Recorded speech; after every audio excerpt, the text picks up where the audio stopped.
without further ado, I would like to introduce tonight's moderator, president, and founder of Free and Equal Election Foundation, Ms. Christina Tobin.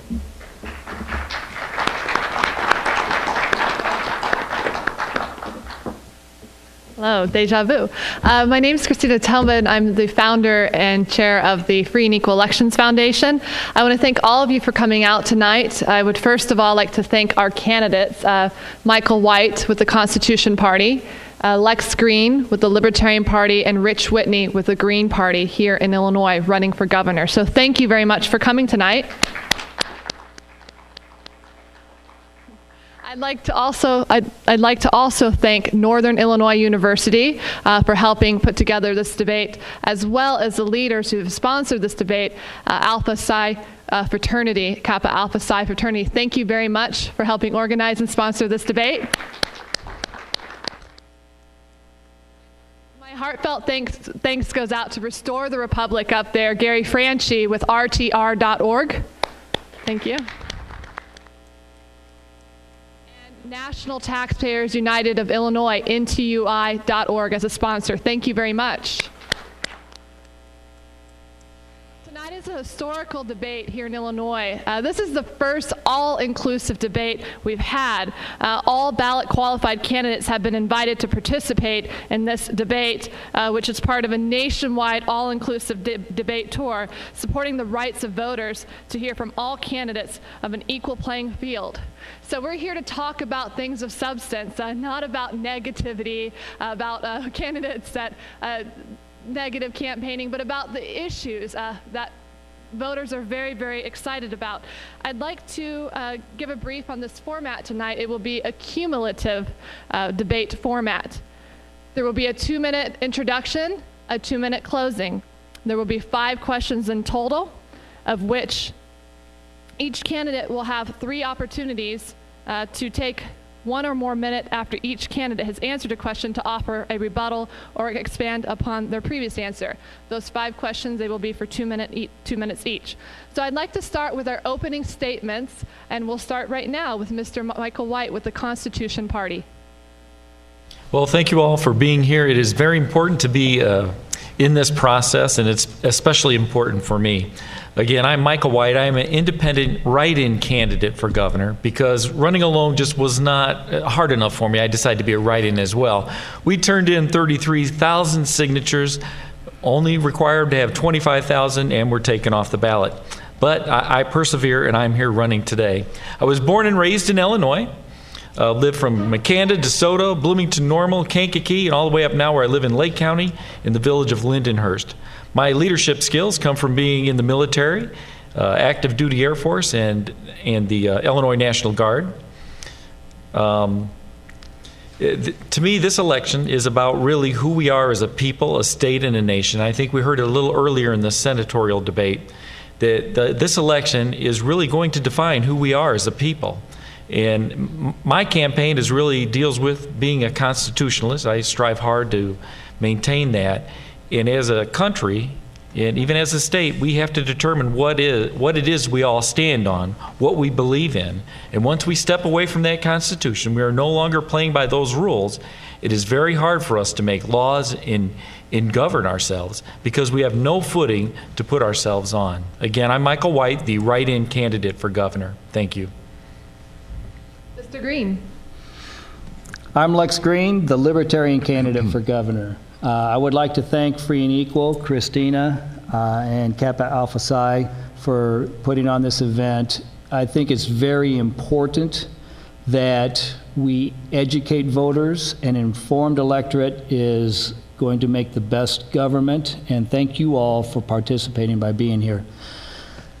I am a lifelong Illinois resident. I've lived in central Illinois most of my life. I did live on a farm. I've lived in the suburbs. I've seen a lot of what Illinois has to offer. I'm married to my beautiful wife, Karen, who's here with me. I have 3 adult children. And this is my first run at office. I'm an electrician at Mitsubishi Motors. We need the libertarian option. We need it more than ever. Now, what is the libertarian option? It's a return to values that were envisioned by our founding fathers as strict adherence to the Constitution. Mike and I agree on that. The idea there is that government should be limited. The basic role of government is the protection of rights. The expanded role of government is to maintain infrastructure, such as your roads, your police, and fire. Beyond that, government is overreaching, and that breeds corruption and waste. And why is that important today?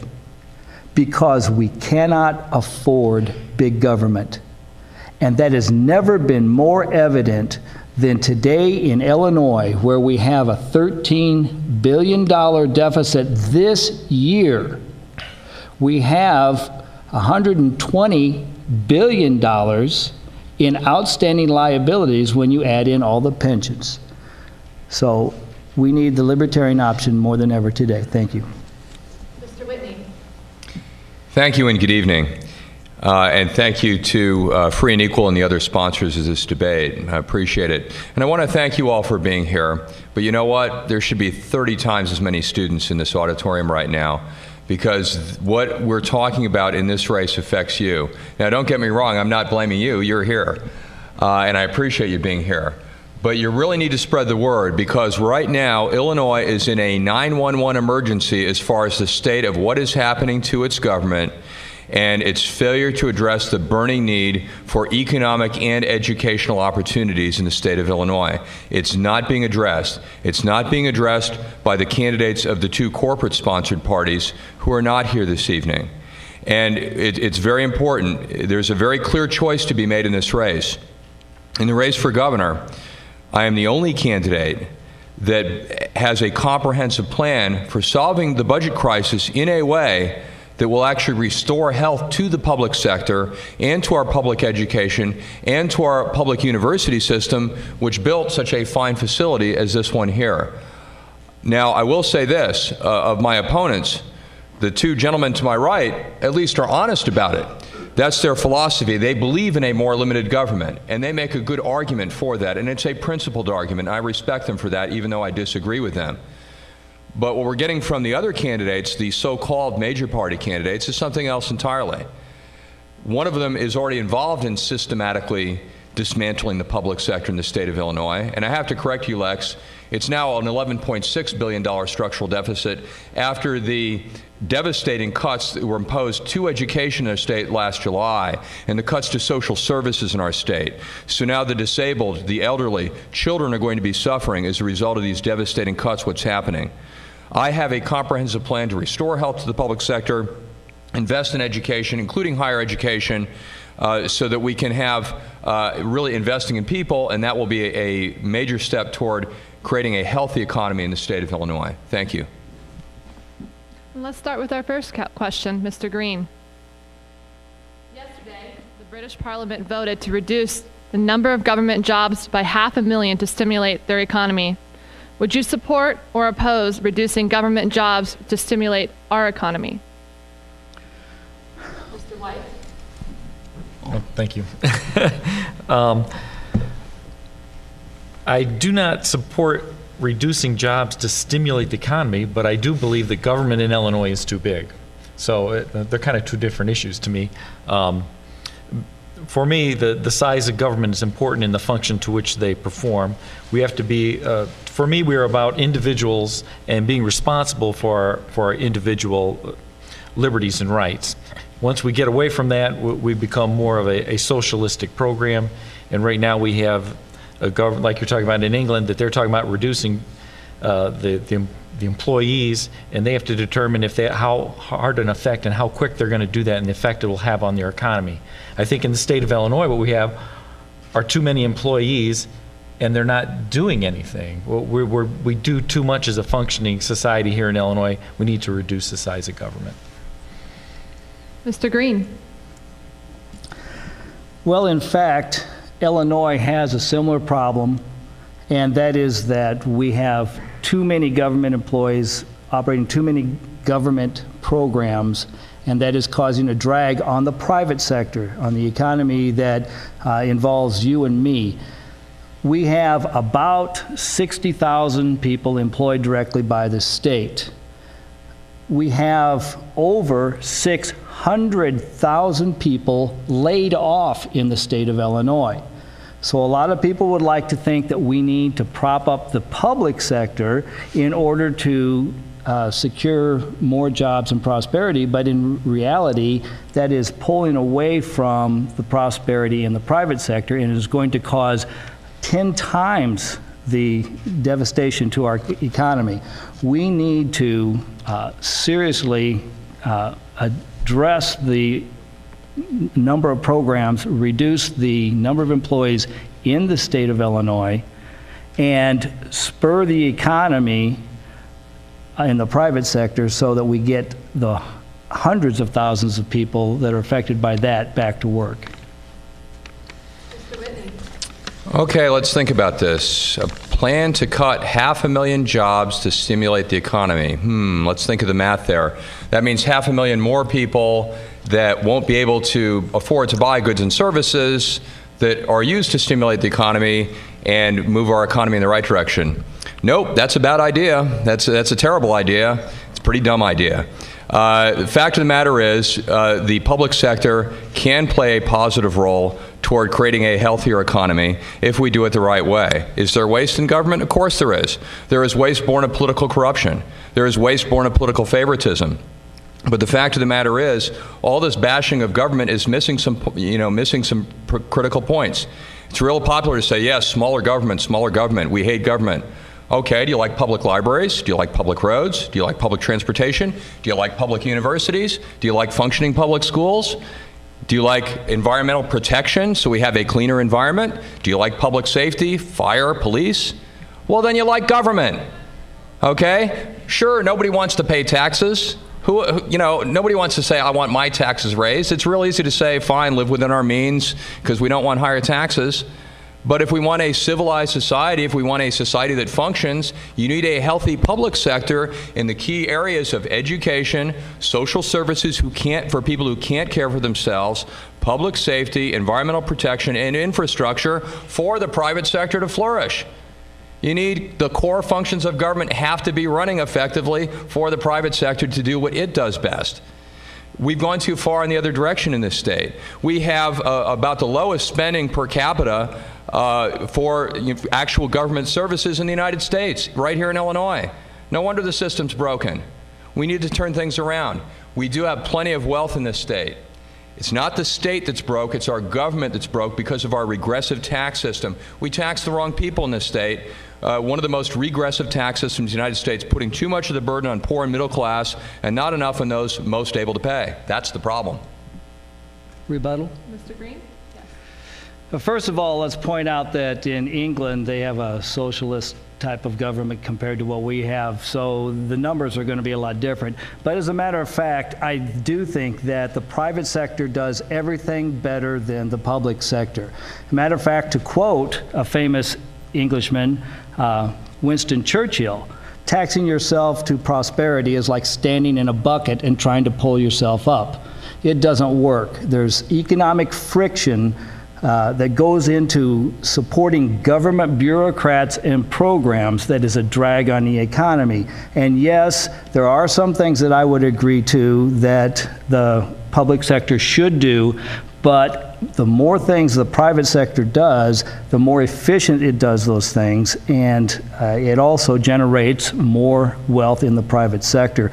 That is the prosperity we need to get this state back on track.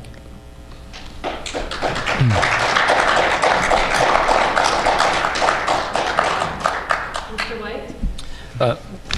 Yeah, I agree with Lex. Really, more money in government actually deletes from it takes away creativity. The public offices have no interest and being creative and solving their own problems. The more money we dump into them, the less creative they have to be. When you pull out some of that money, it forces them to rethink, rebuild, and redo the way they do education, the way we do social services. We all act like the state of Illinois does such a great job in education, such a great job in our social services. It is actually just the opposite. And dumping more money in it will not solve the problem. And if there is, tell me what that dollar amount is. There's no one here that's against education, but I'm against spending more money on bad education. I'm against spending more money on bad social services, and that's what I see happening because we don't have people who are creative thinkers anymore. It's easier just to throw money at the problem. Mr. Whitney. Yeah, I'd like a little rebuttal time. I think I just heard the statement that private sector does everything better. Really? You want privatization of your fire department? Your house catches on fire, the fire department comes out. Oh, you didn't pay your fees. Guess we're not putting it out. We'll let this one burn. Oh, I'm sorry, we'll put out the living room, but not the bedroom because that bedroom had a pre-existing condition. We'll let that one, we'll just let your bedroom burn. It's ridiculous. Not everything is meant to be operated on a for-profit basis. The purpose of government is to serve the public good, not operate everything like a business.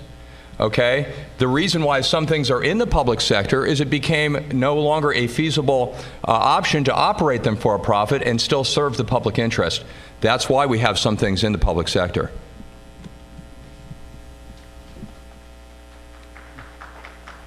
Thank you. Excellent debate. Moving on to question number 2. We'll begin with Mr. Green. Do you support our wars in Iraq and Afghanistan? Will you withdraw the Illinois National Guard from either or both conflicts? I do not support the mission in Iraq, and as far as the mission in Afghanistan, I do think it would have been justified by 9/11 had we had an actual declaration of war. I do not support the illegal deployment of troops in Afghanistan. We've expanded the number of bases we have overseas from 750 to almost 1,000 because of those 2 wars.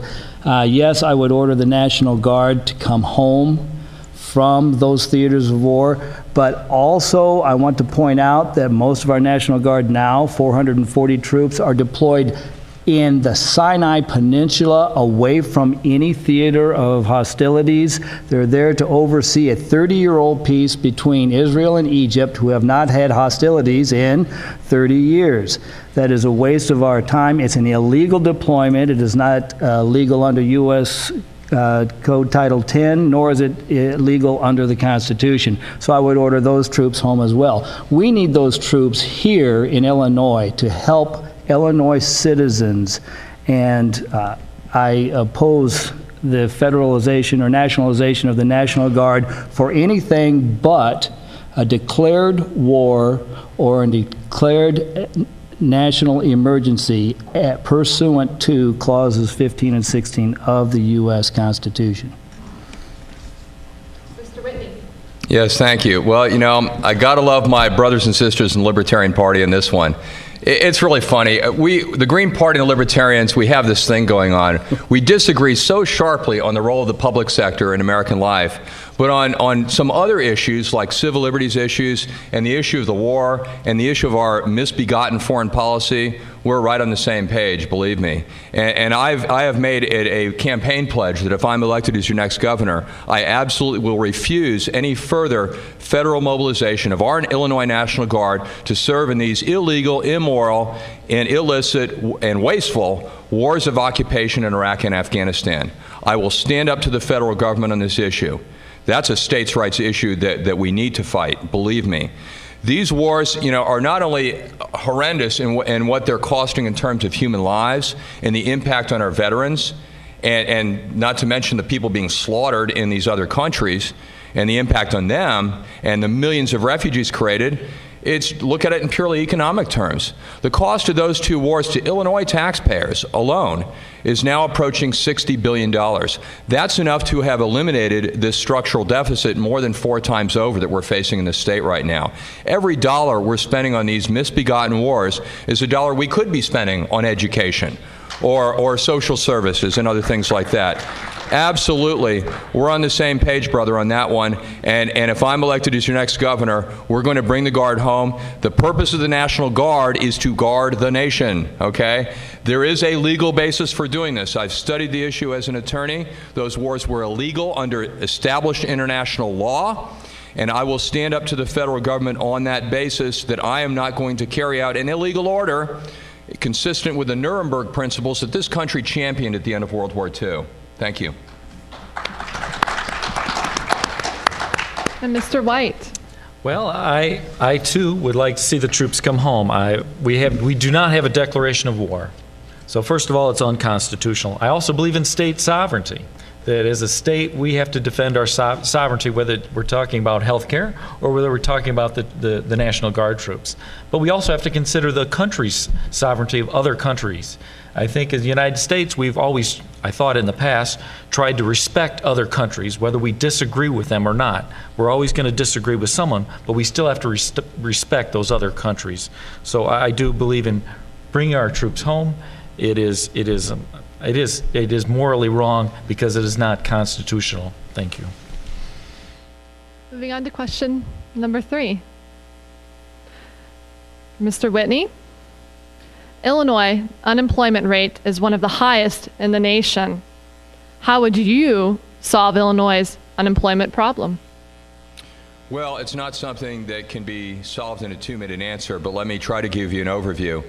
By the way, if people want to see a more detailed answer, I have a whole 10-point program for how we're going to create full employment economy in Illinois, something you don't often hear candidates even talk about, the words full employment. But we can do it. If you go to whitneyforgov.org, you can read the plan. You can also see my one opportunity to have debated so far, Brady and Quinn, if you want to see that kind of debate and see those two try to deal with me there. But let me tell you this, one thing we need to do is invest in education. It's one of the smartest things government can do. And I'm the only candidate in this race that actually wants to not only climb out of the $11.6 billion structural deficit, but get a little bit past that and invest in higher education. For about $3.75 billion, we could have tuition-free higher education in the state of Illinois. And that is a jobs program. It will not only create some jobs immediately at geographic centers, our public university system spread throughout the state, professors, construction jobs, support staff jobs, but more importantly, it's an engine of economic growth in areas where we want to see growth. Small business opportunities are generated out of this. A more productive and better trained labor force attracts business for the right reasons and helps grow business for the right reasons. And above all, if we have tuition-free higher education, instead of you graduating with a $20,000 or $30,000 debt and, gee, there's no job, okay, you're saved that money. You and your parents are not spending these debts paying off bankers the interest for half the rest of your life. That's money you are able to spend now on goods and services. That equals economic stimulus. On every level, investing in higher education is one of the top jobs programs we can have in this state to move us toward a full employment economy. I also support a green capital bill, basically with an emphasis on renewable energy and sustainable transportation, great potential for creating jobs, and using the power of eminent domain to reclaim our closed manufacturing facilities in this state and put them back to work as community-owned or worker-owned enterprises to create good manufacturing jobs again in Illinois.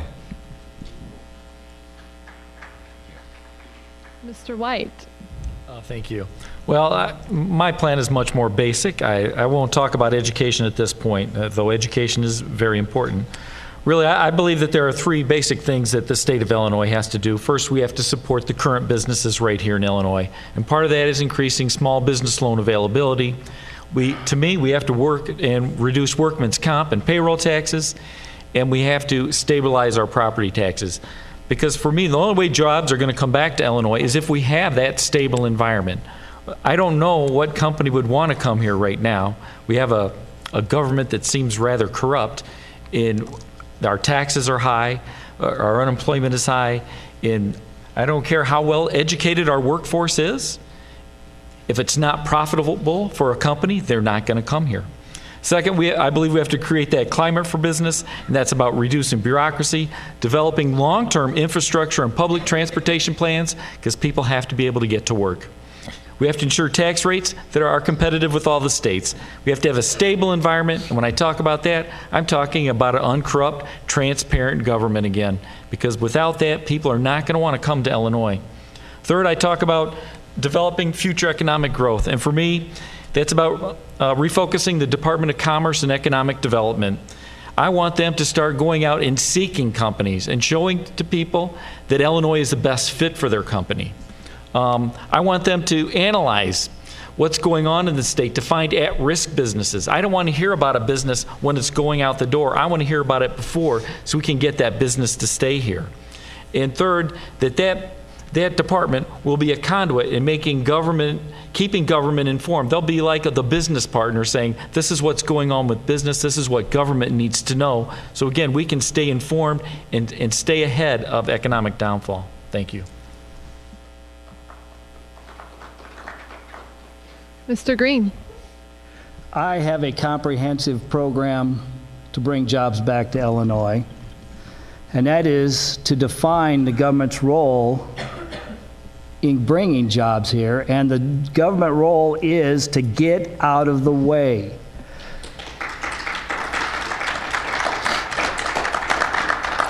We have burdened businesses in this state with taxes that are onerous and regulations that are throwing up roadblocks to especially small business creation, but to all businesses in this state. And what we see is a migration of businesses to other states and to other countries. Let me address also education. I am for education. However, if we continue the current trend, we will see more educated graduates take their knowledge to other states where they can make a profit. It does no good to have an educated workforce if they leave. And as far as the Department of Commerce and Economic Opportunity goes, we don't need that. I either want to get rid of it altogether, or if I leave anything at all, I would like to leave a small business administration that is funded at less than 1/10 of the amount of the $7 billion we throw at subsidy and playing favoritism. So we need to reduce spending so that we can reduce corporate and business taxes in this state. And then we need to address the rules in which we have to show a need for our business and go ask permission of our competitors to start up our businesses here in Illinois. We need to level the playing field by reducing the burden that we place on business.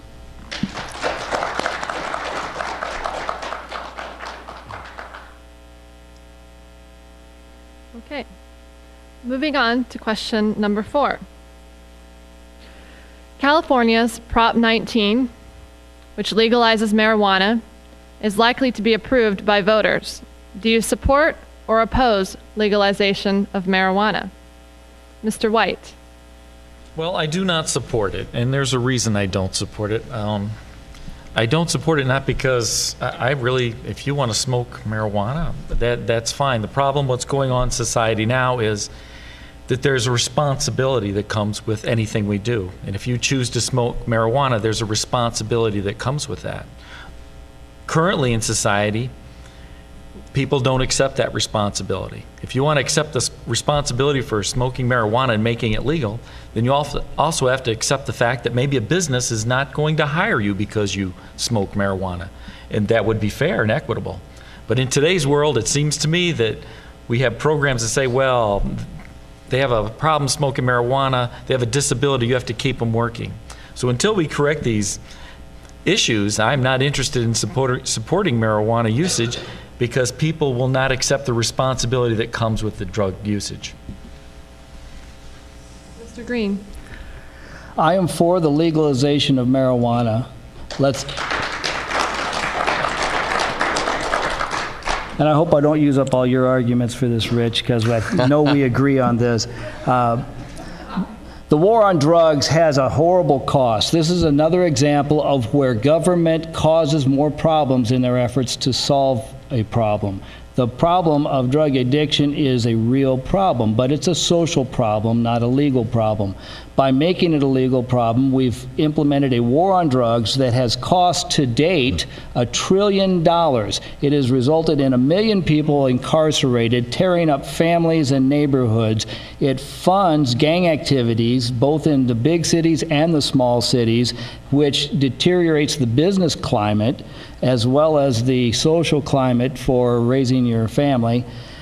And it also funds paramilitary border violence around the border with Mexico. So in the end, all we've done is create a big mess, all because we want to trample upon the freedom to do whatever you please with your own body.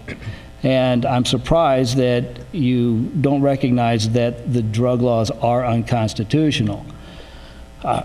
And I also support, like Rich, I'm sure, the legalization of industrial hemp. It is not even an intoxicant, and it has the potential for serious economic development that can help in the state. So I want to legalize marijuana.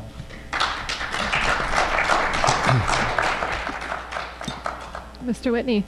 There you go again, Lex, agreeing with me. But let me talk about a couple other aspects of it. I think you covered a lot of it very well.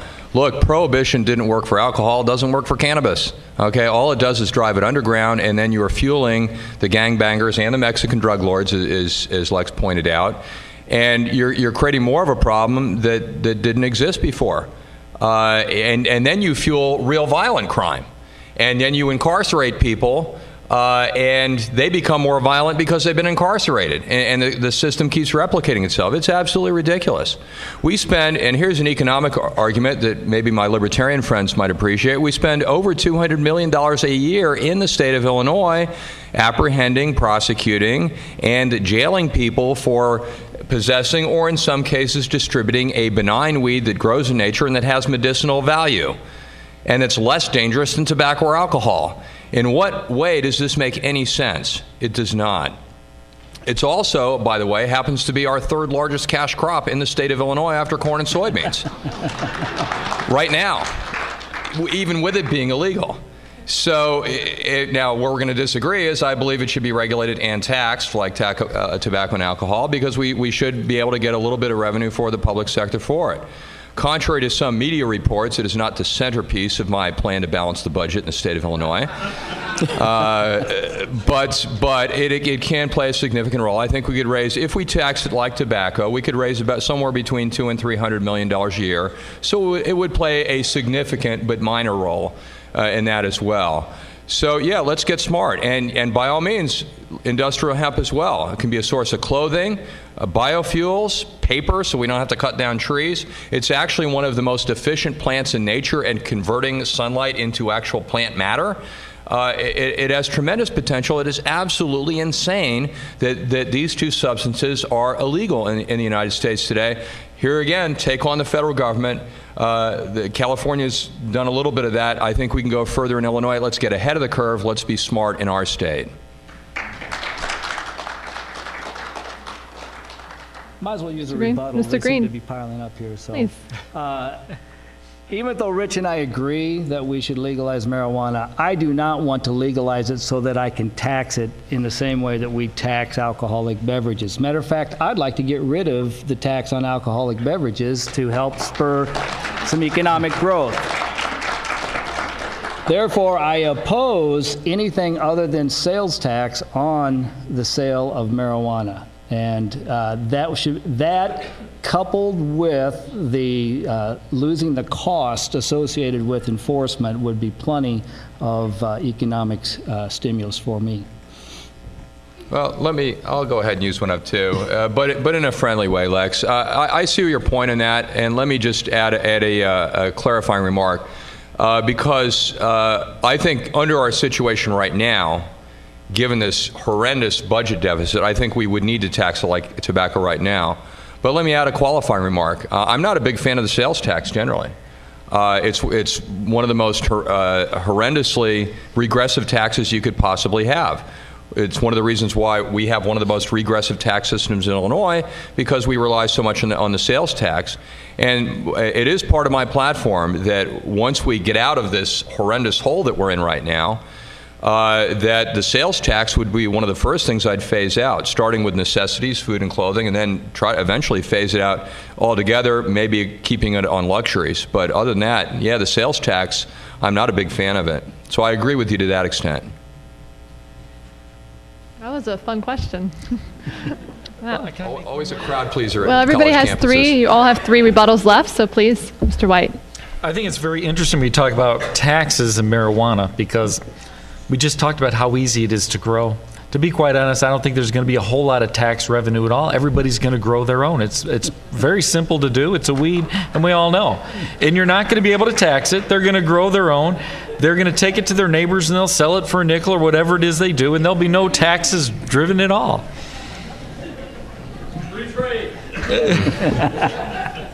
Somebody just say free trade. Yeah, well, you know what? How many rebuttals do I have left? You have 3 left. All right. Mr. Green, you have 3, and Mr. White, 2. We probably have surplus rebuttals. Here we go again. I disagree. You know, you can grow your own tobacco too, but few people do it because it's become commercialized. It becomes commercially available, and it becomes a lot handier. Sure, there may be some people who grow their own, and that's fine, and that should be legal. I'm not talking about restricting that, but as a realistic matter, once you get specialization, economies of scale that tend to operate in economics, you will see commercial growers, commercial processors, commercial manufacturers. And most people will find it a lot easier to walk into the neighborhood 7-Eleven and get carded. Actually, one of the advantages of legalization is that you will actually probably reduce underage use.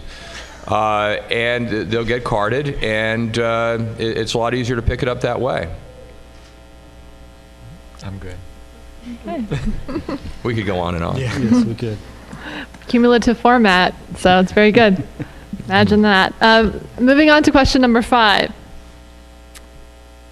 Unfunded government pension liabilities are bankrupting the state of Illinois.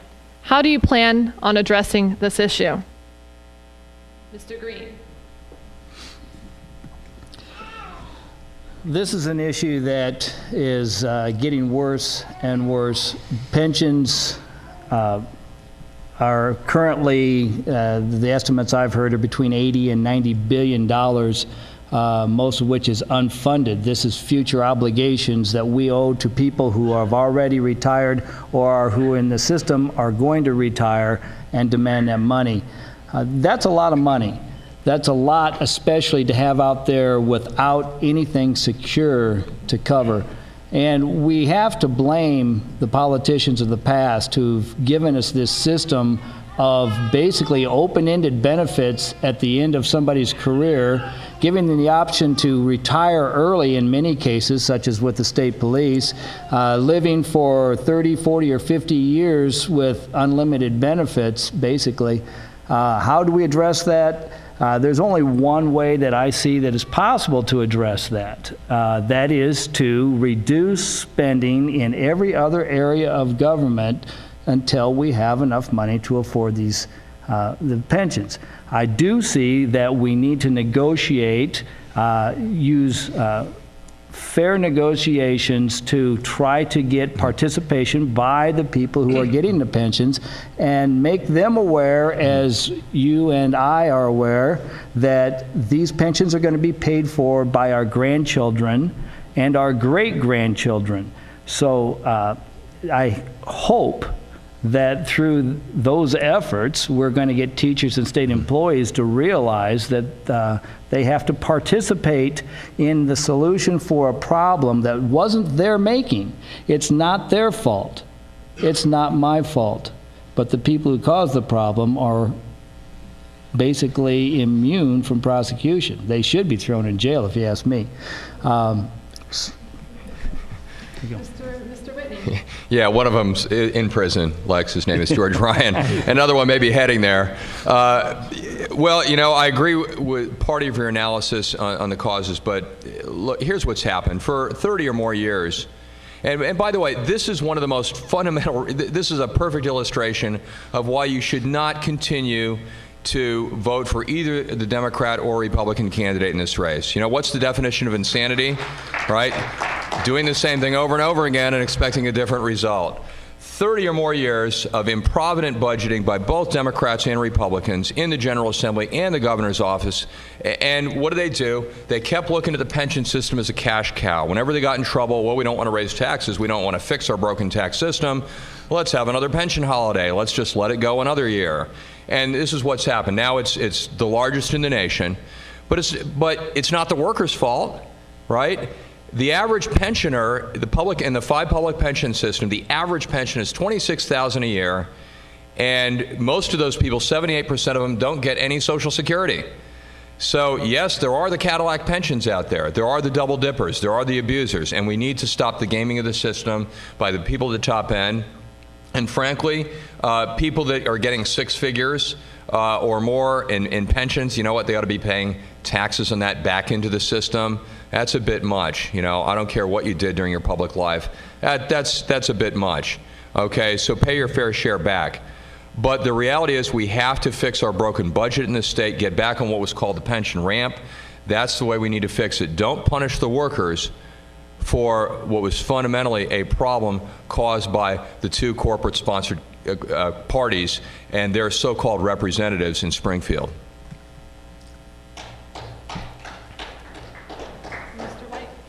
Wow, I kind of agree with you. That's kind of exciting. I see no reason to punish a lot of the workers who have spent their many years in public service helping. First of all, I think any elected official, the only thing they should be able to collect is a 401k. This is not a permanent position where you're going to stay for 40 years. Which leads to the problem Lex talked about, term limits. But I know these have nothing to do with the retirement system, but term limits would help. We wouldn't be stuck in this situation.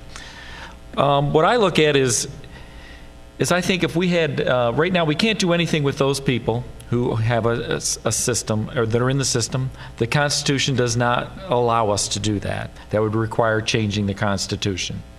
Well, that isn't going to happen, and we shouldn't even worry about fighting that battle. We can try to renegotiate with some of the people who are collecting a lot of high-end retirement, and that might be a good place to start. I would look for something that had something like a 3-tiered maximum payout system. So at each level, if you work 20 years, you would get a certain payout at 30 and then at 40. I think that would, what I like about that idea is it, no matter how much you made, there would always be a maximum. That maximum would be the same for everybody. Because what happens a lot of times is people will get to that point, and then the last 3 years they get a big promotion, and all of a sudden their retirement kicks in a lot of money. So I think a 3-tier system allows people to work longer, to collect more, and therefore might help them out in the end. Yeah, let me rebut. Simply to add something that I didn't get said in the time limit before.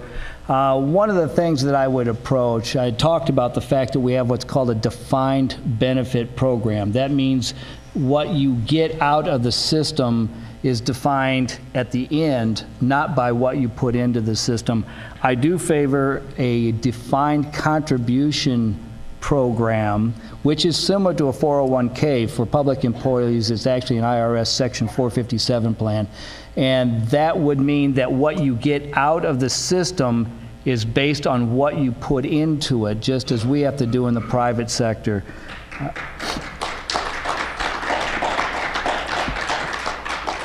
Okay, I'll let it go there. I'll use one, I guess. Yeah, I'm sorry. I'm not a fan of defined contribution or 401ks. Here's what I think has happened in this country. The defined benefit pension used to be the standard for the middle class when we had a middle class in this country before it started being destroyed over the last 30 years. And what we're seeing now is because Wall Street has got its fingers into these retirement benefits, and they've pushed workers into another form of gambling known as the 401k with your retirement money. Now the private sector workers are mostly stuck with those, and the public sector workers are the main ones holding out. To me, the solution is not to now punish the public sector workers and put them in the same boat. No, it's to find better retirement security for private sector workers. Fight back to restore the middle class standards that we used to have in this country, not go along with the same system. Oh, well, the public sector workers are getting more. I guess we have to cut them down too, and then we're all worse off. No, don't fall for the race to the bottom. Let's fight to get back what we used to have in this country. I'd like to rebut that. The problem we have is that the whole concept of a defined benefit program came about when we passed Social Security, and the idea there was at age 65, very few people were going to survive at that age or much longer. Therefore, a defined benefit program made a lot of sense. You notice that we still have the same retirement age as we had back in the 1930s, and yet people live 30 years longer on average. Well, maybe not 30, but into their 80s certainly. And as a result, we have this benefit has grown, and it's unsustainable because it's not based on a contribution. It's based upon taxing your children and your grandchildren. And that is immoral and unethical, and we have to end that practice.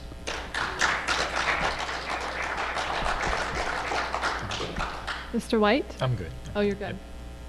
Okay, we have 2 rebuttals left for Mr. White, one for Mr. Green and one for Mr. Whitney.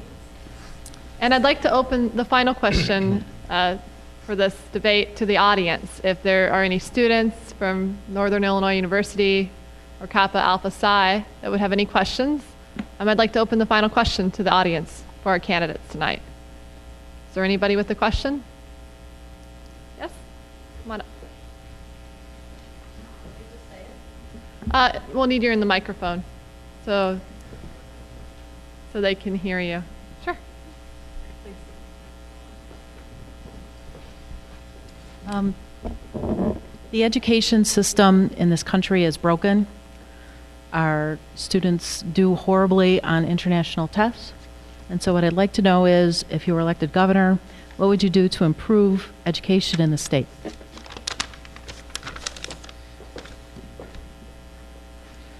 Thank you. Mr. Whitney. Sure. There are many things that need to be done. There's a lot of common sense things that aren't being done. First of all, unfortunately, we had this regime that was put in place under the so-called No Child Left Behind program of teaching to the test, of testing kids to death, and it's just horrible. We need to end that. Some changes have been made, but we haven't gone far enough. The so-called race to the bottom, race to the top, has continued to put this kind of emphasis. I think it's an albatross around the necks of our school system. That's one thing that we have to get rid of. There's a lot of other common sense things that could be done. Better school nutrition, safer schools, smaller class sizes, letting the educators have more of a say on education policy instead of bureaucrats who have no experience in the matter, such as one Arne Duncan, for example. But really, we also do have to talk about funding. I know, yes, it's true, you can't throw money at the schools and just expect them to succeed based on that, but you know what? You also can't starve them. And that's what we have too much of in this state right now. Illinois, the state of Illinois, only provides about 32% of the funding for our K through 12 schools in the state, which is one of the lowest percentage of the United States, which is one of the reasons why we have about the most unequal school districts in the United States between rich and poor districts. And the people of the state know this. And there have been common sense measures to solve this, like Senate Bill 750, which I've been a proponent of, that would move us in that direction, provide real property tax relief, provide more funding from the state, and stop putting so much of the burden on local school districts and property taxes. The system doesn't work. We need to change it. One of the things that Senate Bill 750 would do would boost the foundation level for our schools, coming from the state to the recommended foundation level, recommended by the Education Funding Advisory Board. So you're lifting from the bottom up. You're helping the poorest schools get at least to a basic level of funding so they can have smaller class sizes and a basic level of funding that will work, then we know will succeed. That's where we have to start in the state of Illinois.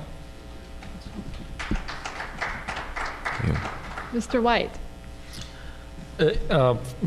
Money for education is a big problem. It's always pulled from property taxes, and this is where I do agree that we have to come up with different sources for funding education. Part of that is you look at the Illinois lottery, not all that money goes to education, or they actually tweak it so they talk about AIDS awareness education or whatever other type of education there is. It should strictly be for K through 12, and it should, I think, should be funded toward reading, writing, arithmetic, and history. If we get back to the basics, I know that's an old school thought, but again, if our education was more focused, but education in Illinois, like everywhere else, has become very grandiose. We talk about feeding kids breakfast, lunch, and dinner. We talk about, and we're expanding the role of education so greatly that it can't sustain itself, and that's part of the problem. I do believe in charter schools. I do believe in vouchers. When it comes to higher education, might as well hit everything here. When it comes to higher education, I think students play a big role here. This is your education. You have to invest in it. And part of that investing is I think every university should have a student work program so you can help pay for school. Right now, the only investment is you going to school. When I went to school, I died to get a job. And they gave me a job for 6 months, and then they said I couldn't work anymore because I'd made too much. Only in America, all of a sudden, you can make too much money. We used to be a capitalistic society, and we've gotten away from that. Well, that's the same place in education. Students have to be able to make money to pay for their education. By them participating in the education process will actually lower the cost of education too. They're not hiring people. We have student workers doing a lot of the tasks can be done, and will help lower the cost of education. Thank you. Mr. Green. Unfortunately, the failures in education, I think, result from misplaced priorities. The most important person in a child's education is the parent. If the parent doesn't participate, the child will fail. It doesn't matter how much money you throw at the problem. However, after that, it's the teacher. Those two need to work together. But then it's the local board of education, and then it's the regional superintendent, and then it's the state board. By the time we get to the state board, you're talking about somebody who doesn't know the students and doesn't know the needs of the individual districts. But if you look at funding for education, the state takes your money in the form of taxes and throws over $11 billion at the State Board of Education, where the State Board of Education decides on high what programs are appropriate for the individual school districts. And the funding then is inverse to the needs. Now, schools are funded 73% on average by local property taxes or by the local districts. 23% then is coming from the state in the form of GSA grants. That amounts to about 40% of the State Board of Education's budget. We need to empower the parents.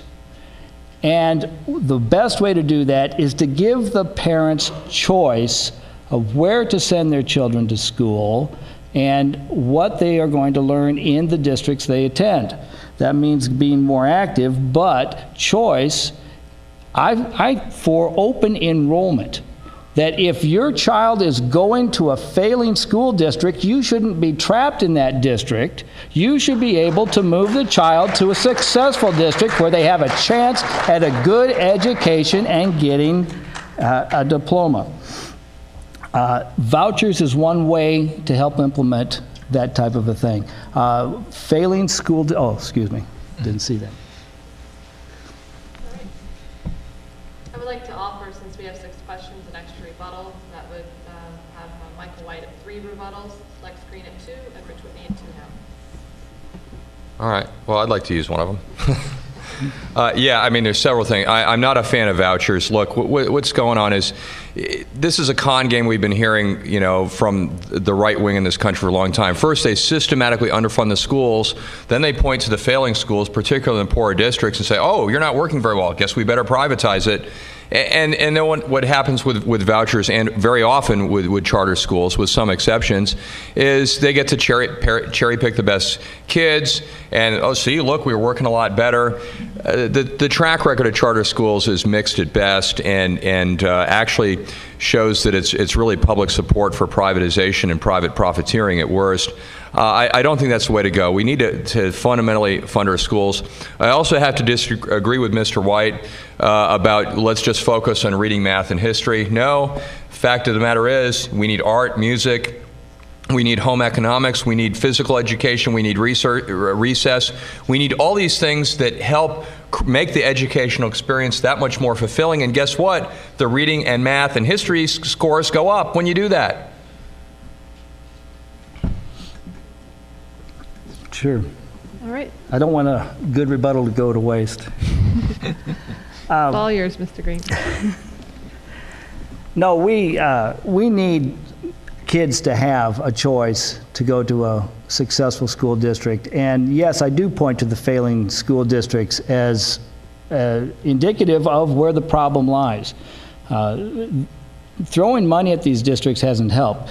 What we do at the state levels, we have what's called the GSA grant. The GSA grant is a dollar amount that is collected from your tax money, put in a pool, and then the school districts go through a complicated formula on a spreadsheet and hold out their hand and say, may I please have some back. The formula is based primarily on property values, among other things. I propose that GSA grant, first of all, I would like to get rid of it and have everything funded locally, but if we're going to have a GSA grant, let's have it as a dollar amount per school or per student, because that way the money would follow the student, and that would make vouchers a doable thing that would enable the student to go to a succeeding school district.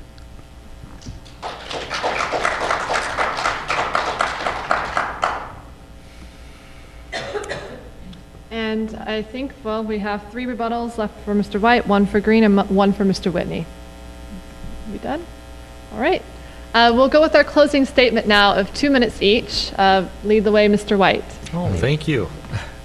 Thank you all for being here. I appreciate it. I mean, there's events where no one shows up and other events where everyone shows up. You never know the political climate of the area you're in. The other night, my wife and I were talking, and we started talking about the movie Matrix. Everybody's probably seen that movie. And the main character in Matrix, at the beginning of the show, he's given this choice. He can take this pill, or he can keep living the existence he's at. And he makes that choice. And it ends up being a very tough choice, but he starts to live life instead of an existence. That is what this election is about. Do we want to continue the same path and live an existence that deals with the Republican and Democratic parties? Or are we ready to live a life? And living a life means that we all have to accept individual responsibility and have government accountability. And once we make that choice, and if you decide to take that, you will never turn back. And that's why me and my wife were talking. We've started this journey 2 years ago to run for office. And we got done, and we're at this point where I'm a write-in candidate, and we said we can't turn back now. This is a movement going forward that we can't go back to the old ways in the state of Illinois, the type of politics we have in Illinois, the type of solutions. We need something that's more creative, that energizes people to take action. So again, my name is Michael White. I'm a write-in candidate for governor. I am the write-in choice, and thank you again.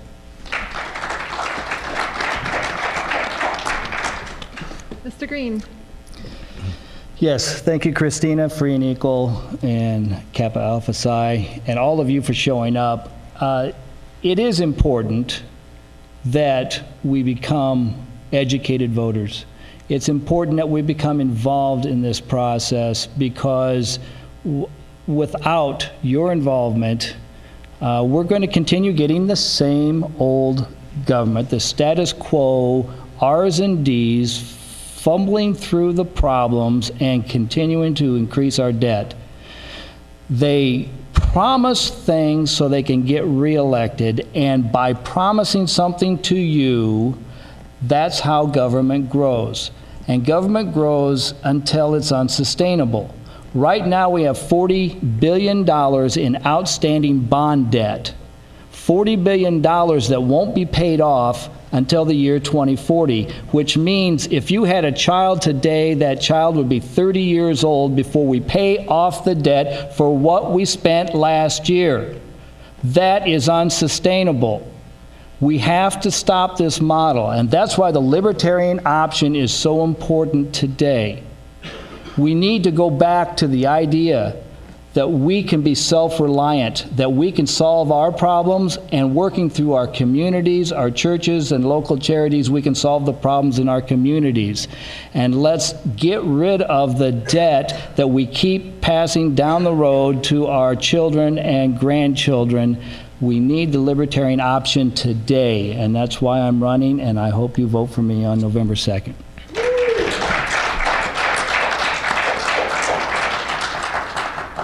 Finally, Mr. Whitney. Thank you. I invite all of you, since our time is admittedly limited, if you want to know more about where I stand on the issues, to please visit my website at whitneyforgov.org. And I do invite you, look at the debate with me versus Brady and Quinn. I want people to see that debate. Tell your friends about it. Tell them to watch that debate. You know, if you got tired of these phony debates where they spend 3/4 of the time attacking each other and, you know, trying to decide which one is the worst, and of course they're both right, then please go and you'll see something else again, and let's make this thing go viral. I also want to use a little bit of my time to make a little bit of a public service announcement, if I may. On October 28th, WTTW, the public station in the city of Chicago, Channel 11, is going to be sponsoring another debate. And so far, once again, they're limiting it to the 2 corporate-sponsored parties. This is a publicly funded TV station. It is absolutely outrageous that they are tilting the playing field even more and giving the benefit to the 2 candidates who already have millions of dollars in corporate donations and institutions behind them, the same institutions that have put us in the mess we're in today. And they're going to give another stage for them to do the same thing over and over again? No, we can do better than that. Contact WTTW. Let them hear from you, the people. Get out there and protest. Call them, email them. We have contact information on our website. Let them hear. Let them know that whether you agree with Rich Whitney or Lex Green or not, the people, the voters, deserve to hear all points of view put to the test of a debate, a real debate. Okay? Please do that. Well, I probably don't have enough time to get to the rest of my closing, so let me just say this. I agree with my libertarian colleague on one thing, and that is, you know, the idea government should do a few things and do things well. We often hear that. We disagree on what some of the few things are. To me, it includes education, infrastructure, and social services for people who can't care for themselves, public safety, environmental regulation, some other things like that. But that's really what it's about.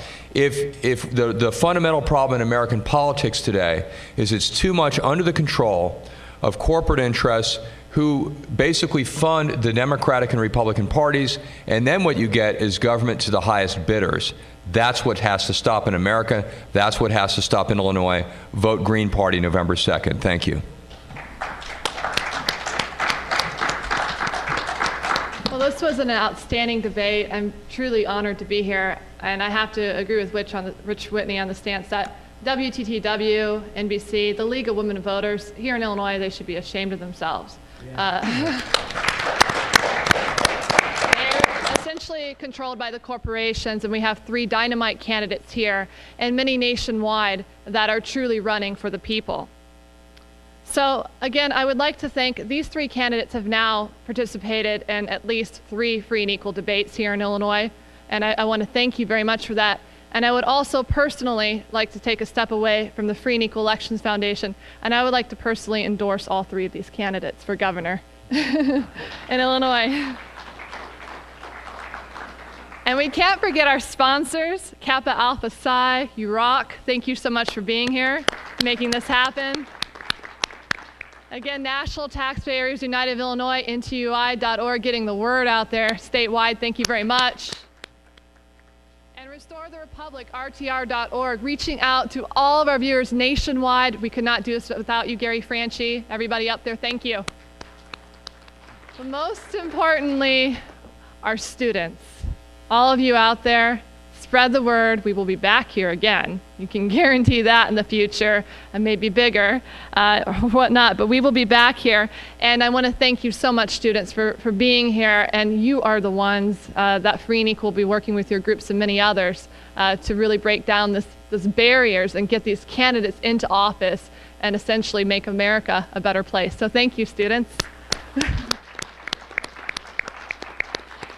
And to end on that note, for those of you who are watching tonight, we need your support. freeandequal.org, andequal.org. Please contribute, donate today. We are really eager to continue to hold all-inclusive debates nationwide. We are here to stay. And thank you very much again for having us this evening and coming and being a part of this debate.